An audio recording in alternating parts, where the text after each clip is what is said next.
මේ ටික කාලෙම අපිට අහන්න ලැබුණේ සුභාරංචි නෙවෙයි. එක පැත්තකින් සුභාදහම කෝප වෙලා ගංවතුර නායයෑම් හදිසි අනතුරු අනිත් පැත්තින් රටේ අනාගතය ගැන තියෙන බිනිම්කුව. මේ හැමදේම දිහා බලන් ඉන්න සමහරු කියන්නේ ලංකාවට ලොකු සාපයක් වෙලා කියලා. තවත් සමහරු කියන්නේ අනාගතයේ මීට වඩා භයානක දේවල් වෙනවා කියලා. ඇත්තදම මේ කියන අනාවැකි ඇත්තද? නැත්නම් මේවා නිකම්ම මනක්කල්පිත කතා විතරද? අද අපි කතා කරන්නේ ගොඩක් අය කතා කරන්න බය ඒත් හැමෝම දැනගන්න ඕන මාතෘකාවක් ගැන.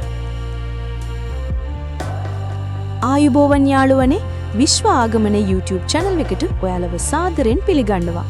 අද අපි කතා කරන්නේ මේ දවස්වල ලංකාවේ ට්‍රෙන්ඩ් වෙන ඒ වගේම ගොඩක් අයගේ හිතවල තියෙන බරපතල ප්‍රශ්නයක් ගැන. ලංකාව ගැන තියෙන අලුත්ම මතවාද මොනවද? අනාවැකි කියන අය මොනවද කියන්නේ? අප බලමු. පහුගිය දවස් ටිකේම අපේ රටේ මිනිස්සු පුදුම විදිහට බැට කෑවා. සෝබාදහම හරියට අපිට දඬුවම් කරනවා වගේ. මේ වගේ වෙලාවක මිනිස්සුන්ගේ හිතවල ලොකු කම්පනයක් තියෙනවා.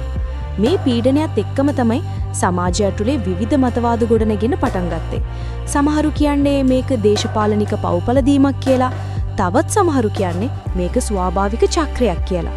කොහොම වුණත් මේ සිද්ධි නිසා මිනිස්සුන්ගේ හිතේ අනාගතය ගැන ලොකු බයක් ඇති වෙලා තියෙනවා.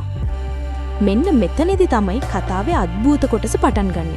ඔයාලා දැකලා ඇති සෝෂල් මීඩියා වල විවිධ අනාවැකි පළ වෙනවා. සමහර ජ්‍යොතිෂ්‍යවේදීන් සහ අනාවැකි කියන අය කියන විදිහට 2025-2026 කියන්නේ ලංකාවට තීරණාත්මක කාලයක්. සමහරු කියනවා ලංකාව ලෝකයේ බලවත්ම තැනක් වෙනවා කියලා. තවත් සමහරු බය හිතන අනාවැකි කියනවා ලංකාවේ භූමියට ලොකු හානි වෙනවා කියලා. මේ අතරේ රාවණාපුරා වෘත්තීය ශක්ති කේන්ද්‍ර ගැන විශ්වාස කරන අය කියන්නේ මේ වෙන්නේ ලංකාව පිරිසිදු වෙන ක්‍රියාවලියක් කියලා. මේවා ඇත්තටම විද්‍යාත්මකද නැත්නම් මිනිස්සු බය වෙනවාම හදාගන්න මනක්කල්පිත කතාද?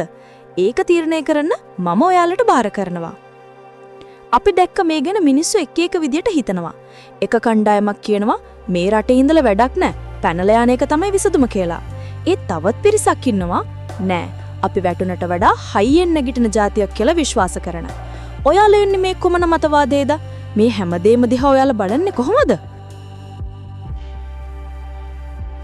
අනාවැකි මොනව චුවත් මනක්කල්පිත කතා කොච්චර තිබුණත් ඇත්ත කතාව මේකයි. අනාගතයේ තීරණය වෙන්නේ තරු රටා මත නෙවෙයි. අපි අද කරන දේවල් මත. දුක, පීඩනය හැමදාම තියෙන්නේ නැහැ. වැදගත්ම දේ අපි එකිනෙකට උදව් කරගන්න එක. ඔයාලත් මේ ගැන හිතන දේ පහලින් කමෙන්ට් කරන්න. අනාවැකි ඇත්ත වෙයිද? නැත්නම් අපි අපේ ධෛර්යය වෙනස් කරගනීවිද? වීඩියෝ එකට කැමති නම් ලයික් එකක් දාන්න. තාමත් සබ්ස්ක්‍රයිබ් කරලා නැත්නම් දැන්ම සබ්ස්ක්‍රයිබ් කරන්න. මේ වගේම කුතුහලයේ ජනවන වීඩියෝ එකකින් ආයෙත් හම්බ වෙමු. ජය වේවා.